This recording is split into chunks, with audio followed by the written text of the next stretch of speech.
자, 안녕하십니까. 하이퍼립니다. 자, 2025 정식 컨설팅 추가 합격 로직. 이번 시간에는 모집단이 나의 위치에 따른 지원 전략. 두 번째 시간으로 트랜스퍼, 좌우 군이동 구간에 대해서 설명을 드리도록 하겠습니다. 앞에서 설명을 드렸던 것처럼 내 성적이 몇 점이냐 관계없어요. 어차피 가나다 세 개로 원서를 쓰게 되어져 있고, 이 가나다 세 개로 원서를 쓰다 보면 내 성적은 반드시 모집 단위 내에서 상위 학과의 원서를 쓸 수 있는 대학이 있다면 중간 학과의 원서를 쓸 수 있는 대학도 있고 하위 학과의 원서를 쓸 수 있는 대학도 있을 겁니다.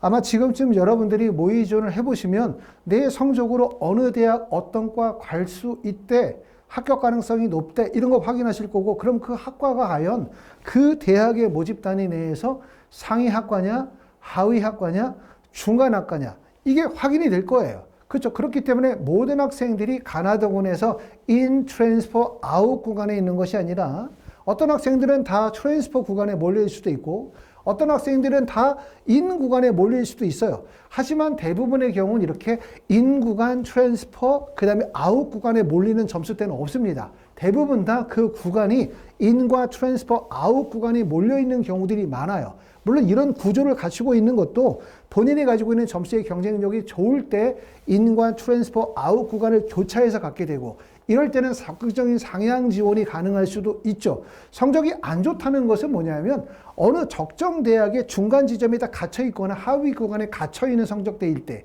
이럴 때는 결국 상향 지원이 매우 어렵기 때문에 이런 점수대가 좀 더 불리한 점수라고 보실 수가 있겠죠. 자, 이번 시간에는 트랜스퍼 구간에 대해서 설명을 드립니다. 자, 보시는 것처럼 어떤 대학의 모집 단위는 한 대학의 모집 단위가 그냥 하나다, 통이다, 이렇게 생각하시면 안 되고 모집 단위마다 학생들의 지원 경향이 달라요.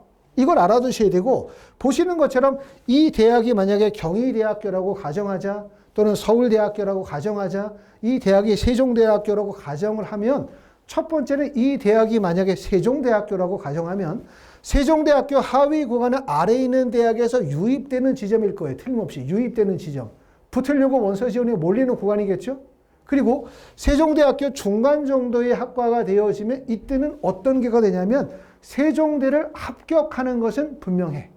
합격하는 건 분명하지만 학과가 마음에 안 들어요. 대학도 마음에 안 들고 학과도 마음에 안 드는 지점이 될 가능성이 높아요.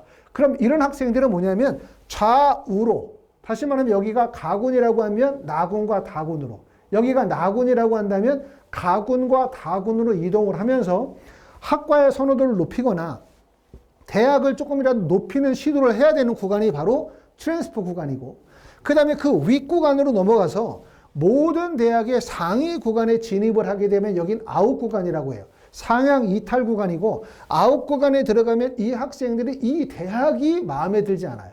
학과는 마음에 들지만 대학이 목적이 아니기 때문에 이 학생들의 원서 지원은 상위 대학을 바라보고 있는 거죠. 이 대학을. 결국 이 대학에 합격을 하기 위해서는 상위 학과에서 안정 지원을 꾀하고 여기서 상향을 목적으로 삼는 구간이다. 다시 말하면 어떤 대학이든 간에 그 대학이 높은 대학이든 낮은 대학이든 중간 대학이든 관계없이 모든 대학의 모집 단위는 3개로 구성이 되어져 있고, 들어오는 구간, 그렇죠? 좌우로 이동하는 구간, 그 다음에 위로 빠져나가는 구간으로 구성이 되어져 있기 때문에 내가 과연 인 구간에 있느냐, 트랜스퍼 구간에 있느냐, 아웃 구간에 있느냐에 따라서 원서 지원에 대한 전략이 달라질 수밖에 없다. 이 점에 대해서 말씀을 드리고 있는 거고, 이번 시간에는 트랜스퍼 구간에 대해서 설명을 드리고 있습니다. 자, 이런 이해가 매우 중요한 이유는 전에도 말씀을 드렸었던 것처럼 우리가 정시 원서 지원에서 정말 어려운 게 바로 뭐냐 하면 학과 결정이에요. 학과 결정. 그래서 가끔 부모님들이 이런 말 물어보거든요. 하이퍼리뷰 정식 컨설팅은 가나다군에서 몇 개씩 골라줍니까? 어디서 그런 얘기를 듣고 오시나 봐요. 뭐 어디 다른 데에서는 우리는 가군에서 5개씩 골라줍니다. 3개씩 골라줍니다. 이런 얘기를 듣고 오시는지 모르겠지만 저한테 가나다군에 몇 개씩 골라줍니까? 이런 얘기를 물어보시는 분들이 계시는데, 자, 왜 골라줄까? 몇 개씩? 왜 3개씩 골라줄까? 4개씩 골라줄까? 여러 개를 골라준다는 얘기는 뭐냐 하면 그만큼 모집단위 학과 결정이 매우 어렵다는 얘기고, 학과 결정을 잘못하면 불합격할 수도 있다는 얘기고, 학과 결정을 잘못해서 불합격하게 되어지면 책임 추궁이 이루어질 수도 있기 때문에 입시 기관에서 컨설팅 하시는 분들이 이런 책임 회피를 갖지 않기 위해서, 또 확신을 가질 수가 없기 때문에 학과 결정을 못하고 몇 개씩 골라주는 거죠. 그러면서 이제 부모님들에게 이 중에서 알아서 원서를 쓰세요 라고 얘기하면 참 이거는 무책임하다, 이렇게 여기에 쓰고, 이럴 것을 듣고 이런 얘기를 들으려고 컨설팅을 하는 건 아니다, 저는 그렇게 생각하고, 물론 대학과 학과를 정확하게 결정을 짓고 그걸 합격시키는 건 매우 어려워요. 그리고 그게 안정이거나 하형 지원이라고 하면 쉽지만, 그게 자연 취업이나 강제 취업을 노리는, 본인의 성적대보다 좀 더 높은 구간의 상향 취업을 노리는 경우라고 한다면 그만큼 대학과 학교 결정이 어려울 수밖에 없지만, 그래도 컨설팅을 통해서 해야 되는 부분 중에 하나가 학과를 명확하게 지정하는 부분이 매우 중요하다고 저는 생각을 합니다. 트랜스퍼 구간이 가지고 있는 특징은 뭘까? 좌우 군이동이 발생이 될 수 있는 트랜스퍼 구간은 첫 번째는 경쟁률이 낮아져요. 경쟁률이 낮아지고, 왜냐하면 경쟁률이 가장 높은 지점은 인 구간, 아래에서 위로 몰려드는 지점의 경쟁률이 쌓일 수밖에 없고, 그 다음에 아웃 구간, 윗지점에서 좌우로 넘어가는 구간의 경쟁률이 높아져요. 여기에 경쟁률이 높아지는 이유는 허수 지원이 몰리는 거죠. 상향을 치는 학생들은 대부분 다 아웃 구간에 몰리기 때문에, 여기에 경쟁률이 높아지는 이유는 대학이 바뀌는 구간이기 때문에 유입 점수가 많아지는 거예요. 그러면 바로 이 구간은 어떤 구간이냐면 경쟁률이 낮아지는 구간이에요. 경쟁률이.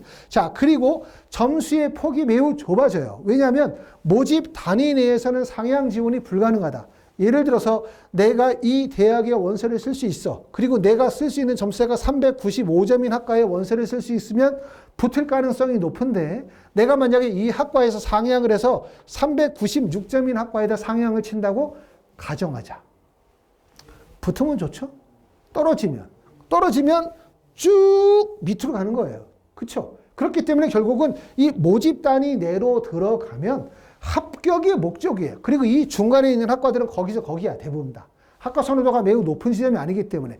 그렇기 때문에 모집 단위 내에서는 상향 지원이 불가능하기 때문에 비슷한 성적대의 학생들이 조밀하게 쌓일 수밖에 없어요. 충원율이 발생이 된다 하더라도 충원율이 높지 않기 때문에. 또 하나의 특징은 허수 지원이 몰리지 않아요. 그렇죠? 내가 전에도 말씀을 드렸었던 것처럼 우리가 상향 지원을 목적으로 삼는다? 그러면 어디를 보고 원서를 쓰냐면 충원율이 높은 지점에 상향 지원의 포인트를 잡죠. 그럼 바로 이 아웃 구간인데, 문제는 이 아웃 구간은 나보다 더 높은 허수들이 쌓이는 구간이에요. 내 성적이 이 모집 단위를 벗어난 성적이다. 예를 들어서 모집 단위 끝섬이 391점일 때 내 성적이 385점이라고 가정을 한다. 그리고 나는 여기다가 398점인 학과에다 원서를 쓴다. 충원율이 1000%가 돌아도 못 붙어.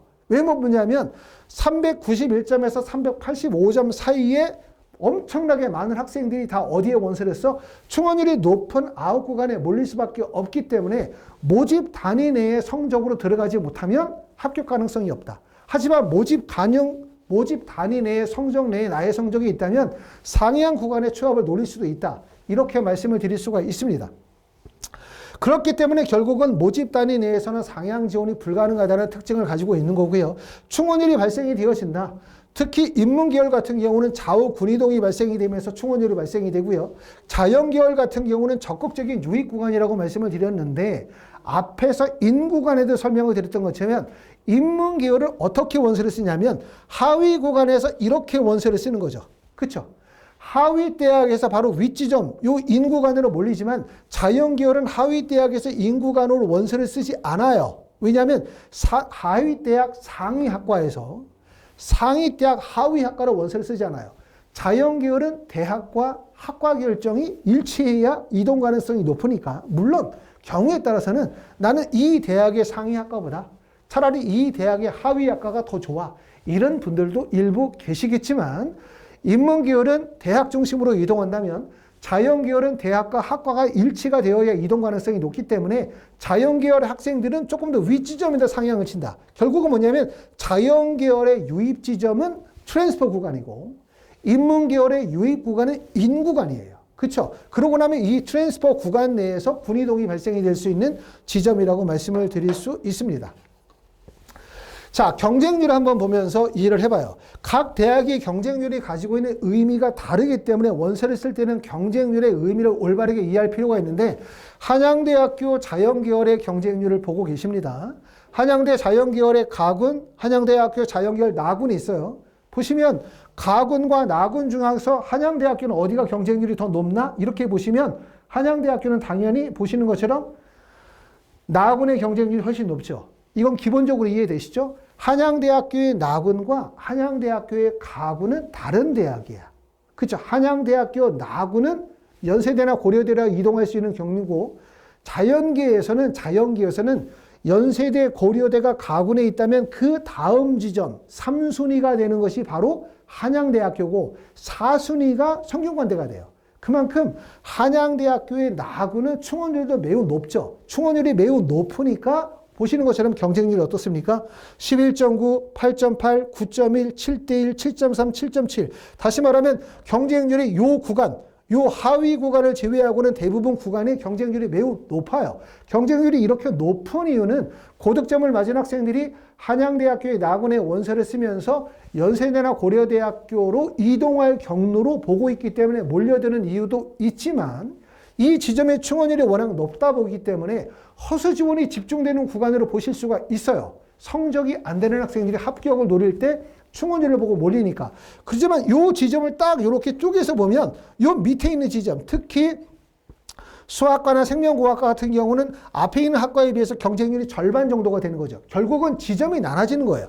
여기는 어떤 지점이냐면 아웃 구간이에요. 빠져나가는 지점이고 빠져나가면서 어디로 가냐면 연세대나 고려대로 이동하는 지점으로 봐야 되고 이 지점은 인 구간이죠. 한양대학교로 들어오는 지점으로 봐야 되고 그 다음에 트랜스퍼 구간이라고 한다면 이 중간 정도의 지점이 좌우 군이동, 한양대에서 한양대로 이동하거나 한양대에서 성균관대로 이동할 수 있는 지점으로 보기 때문에 실제 한양대에서 연고대로 이동할 수 있는 지점은 보시는 것처럼 이렇게 앞에 있는 반도체나 미래자동차, 에너지공학과, 신소재, 데이터 사이언스가 바로 연고대로 이동할 수 있는 힘을 가지고 있는 지점이라고 볼 수가 있습니다. 한양대학교 자연계열은 일반적으로 볼 때 하위 학과의 경쟁률이 높아요. 하위 학과라고 한다면 이 정도가 하위 학과라고 볼 수 있고 그 다음에 상위 학과의 경쟁률이 몰리고 그 다음에 이 중간 정도가 약간 트랜스퍼 구간이라고 말씀을 드릴 수가 있는데 하위 구간의 경쟁률이 몰린 건 맞죠. 보시는 것처럼 4.3, 5, 4.1, 5.1, 4.1이니까 중간 정도의 지점이 대부분 3점대나 2점대이기 때문에 말씀드렸던 것처럼 인 구간의 학생들이 몰린다는 것은 맞는데 아웃 구간에 해당이 되는 지점의 경쟁률이 높지가 않아요. 경쟁률이 높지 않은 이유는 한양대학교 가군은 한양대학교 나군에 비해서 경쟁률과 입결이 많이 떨어져요. 왜냐하면 한양대학교의 나군의 원서를 쓴다면 연세대나 고려대로 이동할 수 있지만 한양대학교의 가군에 위치하게 된다면 가군의 한양대에서 한양대 나군으로 다시 말하면 이렇게 이동하는 방법이거나 그렇지 않으면 한양대에서 교차 지원을 통해서 서울대학교 문과로 교차를 노리는 것밖에 없기 때문에 결국은 뭐냐면 연세대나 고려대를 가기 위해서는 무조건 나군의 한양대로 몰릴 수밖에 없기 때문에 결국은 충원율이 높지 않아요. 충원율이. 학생들이 많이 몰리지 않고 충원율이 높지 않으니까 충원율이 안 높아지면 뭐가 안 몰려? 허수가 안 몰리는 거예요. 허수가. 결국은 성적이 낮은 학생들이 상향을 쳐야 경쟁률이 몰리게 되어지는데 성적이 낮은 학생들이 상향을 칠 이유가 없죠. 왜? 충원이 안 도니까. 충원이 안 도니까 합격 가능성이 없다고 생각하기 때문에 그만큼 학생들이 안 몰리기 때문에 경쟁률이 낮아지는 지점이다. 이렇게 보실 수가 있습니다. 자, 한양대학교 인문계열도 한번 봐요. 지금은 이제 한양대학교에 대해서 설명을 드리지만 여러분들도 이제 내가 지원하는 대학교의 경쟁률을 보시고 또 그 경쟁률뿐만 아니라 내가 지원하는 대학의 학과에서 가군의 원서를 쓰게 된다면 이 가군이 과연 나군이나 다군으로 이동하게 되면 어떻게 이동할 것인지에 대한 부분들을 미리 예측하는 게 매우 중요하다. 이렇게 보실 수가 있고 한양대학교도 마찬가지로 가군과 나군이 있는데 한양대나 성균관대 또 서강대학교 이 대학들은 무조건 연세대 고려대 중심으로 이동할 수밖에 없어요. 이러다 보니까 연세대 고려대가 가군에 있으므로 연고대를 치기 위해서는 무조건 나군에 발을 디뎌야 돼요. 그게 안정지원이든 상향이든 도전이든 간에 그렇기 때문에 당연히 가구는 인기가 떨어지죠. 보시는 것처럼 한양대학교 가구는 하위 구간도 경쟁률이 높지 않죠. 4.5, 4, 3.1, 3.8, 4.6. 상위 구간도 경쟁률이 높지 않죠.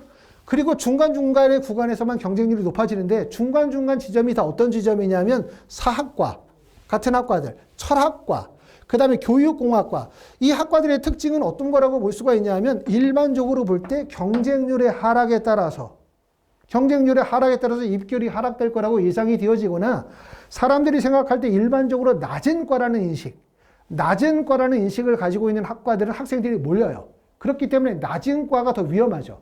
낮은 과라는 인식이 있는 지점에 몰린 거예요. 결국은 이 구간이 뭐가 벌어지고 있냐면 눈치 작전이 벌어지고 있다는 얘기예요. 왜냐하면 경쟁률이 높은 것이 하위 구간에 상위 구간에 퍼져 있는 것이 아니라 중간 구간에 경쟁률이 쏠려 있다는 얘기는 그만큼 눈치 작전이 벌어지고 있다. 이렇게 이해하실 수가 있고 나하고는 지금 보시는 것처럼 가군에 비해서 경쟁률이 높죠.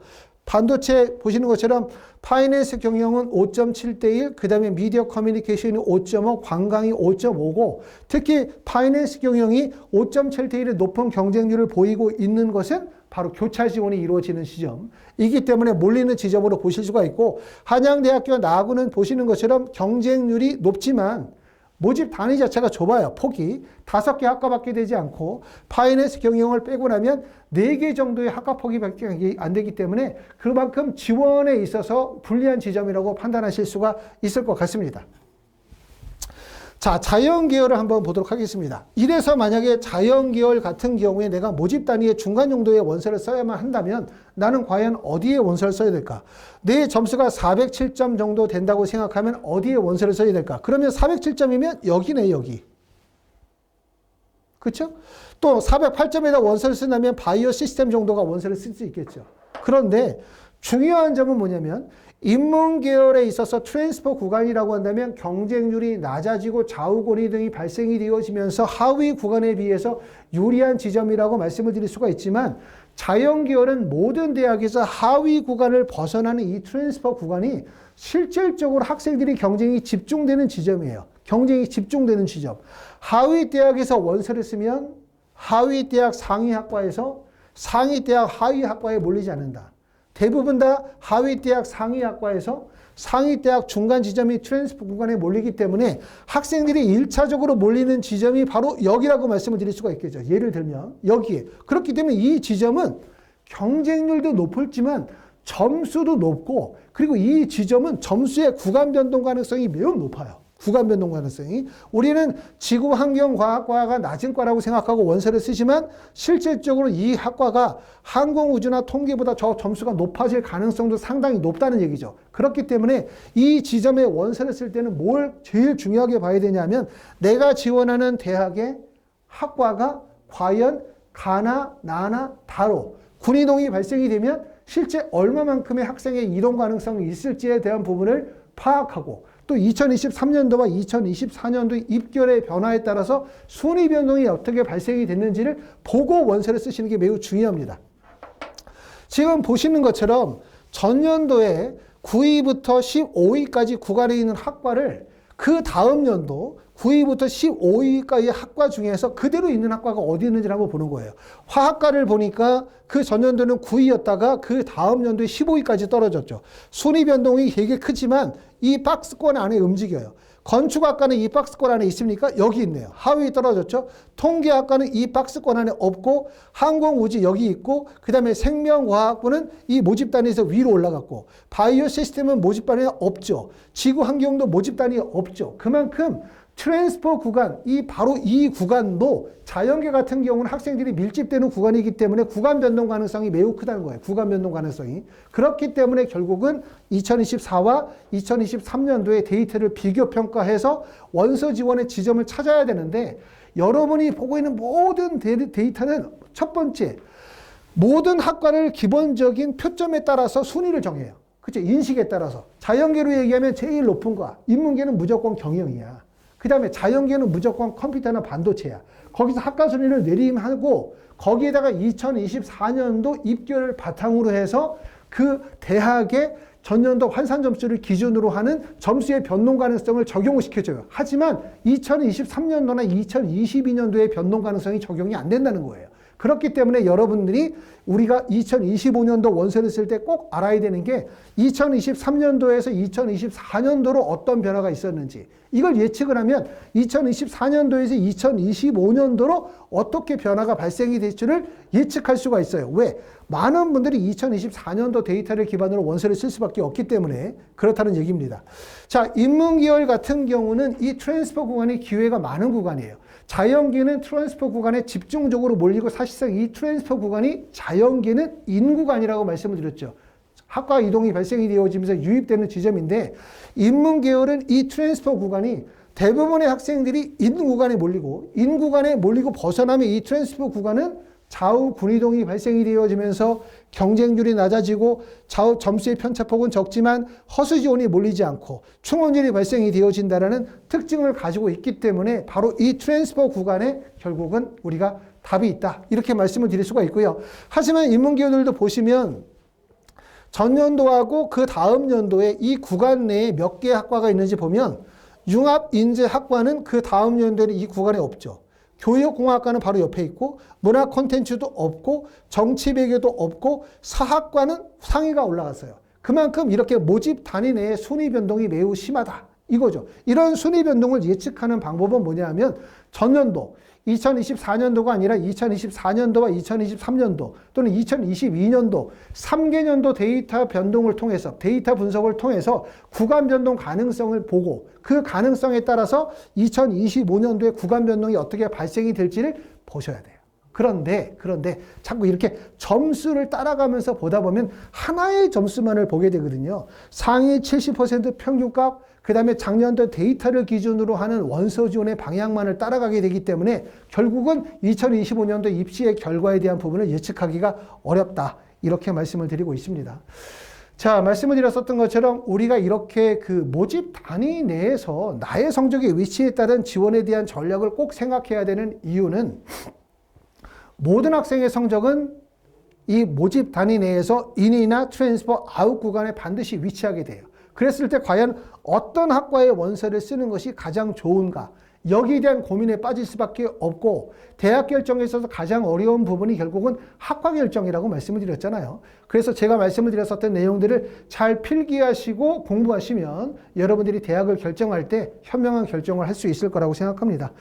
자, 하이프리뷰에서는 지금 정식 컨설팅을 예약 접수 받아서 진행하고 있고요. 아직 컨설팅을 예약하지 않으신 분들은 연락 주시면 안내하도록 하겠습니다. 감사합니다.